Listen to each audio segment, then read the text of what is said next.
Okay mga boss, ngayon po ay gagawa po ako ng ubi ensimada. Yan po ang proseso.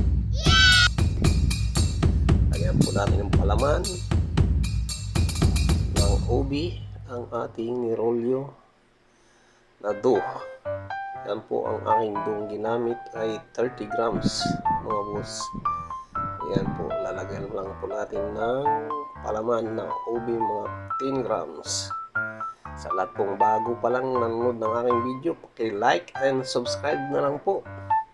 At nang sa ganoon po ay maabot ko po ang 1K na subscribers mga boss. Parang awa nyo na please. Din pagkalagay po natin ng palaman, pipilipitin lang po natin, rolling pin ganyan, tapos yan, roll lang yan. After nyan, pagkatapos ng roll nyan ay i-roll na natin yan sa isang lanira. Yan, ulit-ulit lang nating i-roll ang ating ubi ensimada. Yan na po yan ang kalabasan. Yan po, ready to bake na po mga boss. Yung ubi ensimada pwede natin i-bake sa 177 Celsius, 350 Fahrenheit. Yan po, 20 minutes mga boss.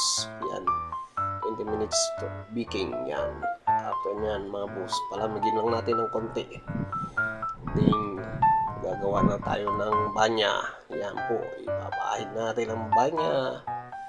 Pagkapahid po natin ng banya, then lalagyan po natin ng cheese para po siya yummy ang ating ubi ensimada mga boss. Thank you, salamat. Pindot nyo na lang ang subscribe and like. Maraming salamat po sa inyo. Yan po ang ating ubi ensimada.